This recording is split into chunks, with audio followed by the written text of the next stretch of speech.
All right, here we are, guys. Hole number 9. Not sure what to expect.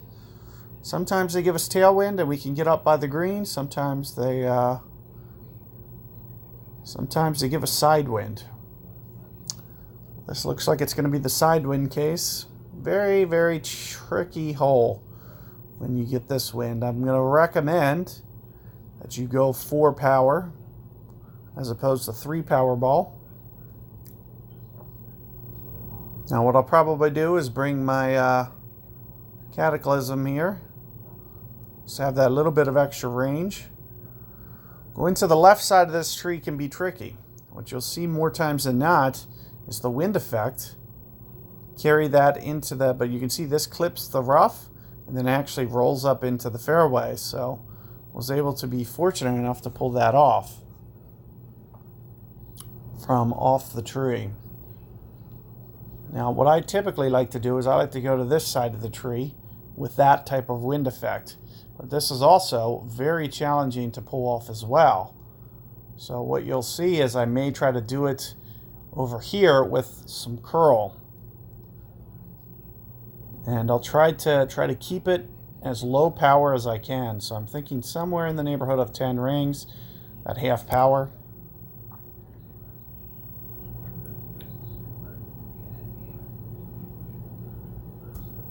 Perfect ball. So let's see what we can do with our attempt. And it looks like we did roll through to the fairway. So getting it over here should make the wind play just a little bit easier. And if you can manage to miss the rough as well on both your bounces, you can typically get just a little bit extra range as well. But it also provides you a good angle.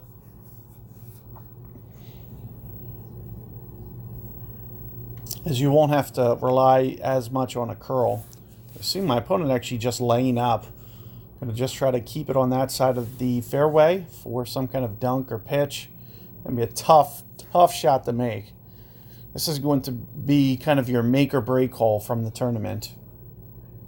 It'll be the toughest one to guarantee and the easiest to mess up and get birdie.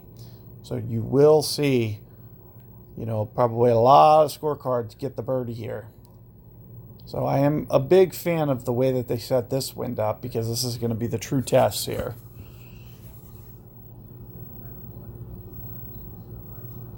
However, when you do pull this drive off, you know, the way that we go for the green here isn't going to be too bad.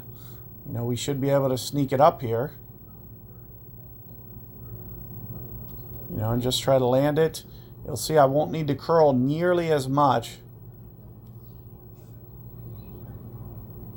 Or I won't need to use any curl, which will be a good thing. So if I can land up in here, there's 5 rings, there's 10 rings, there's 12, somewhere up in here.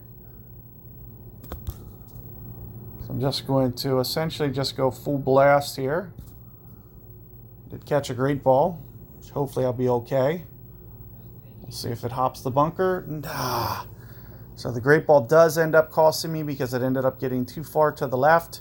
But you can see I almost had it. That was a full blast. And what you ideally want it to do is just second hop right on this very front. And you'll have to just play with that backspin. You know, if I wanted to be safe there, which there's no point in me not going for it. So I was trying to get as close to it as I could. And with that being said, with the great ball, especially to the left, it ended up kind of closing that and adding extra distance that I needed to carry that bunker. And it just clipped because I was trying to play it more aggressive. If I want to back off on that spin, I could go 1 backspin, for instance, there with that shot, and I would have cleared it even with that great ball. So, you know, what I was trying to do was go a little bit more for the hole out, just so you guys could actually learn something from the guide, as opposed to just kind of hitting it safe into the middle of the green. But that's what I would recommend is, you know, you don't got to get cute, but I was trying to, you know, potentially at least give you the guide that may be able to still get an albatross out of this hole. So that's what it would require. And you can see a great ball. I may be able to get that to slide in.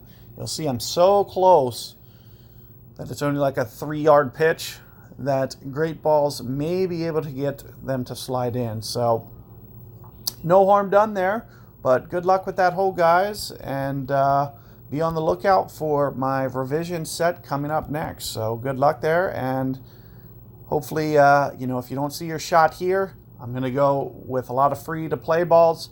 I'll use maybe 1 berserker and 8 kingmakers in my next set of guides. So good luck, and catch you guys on the next one.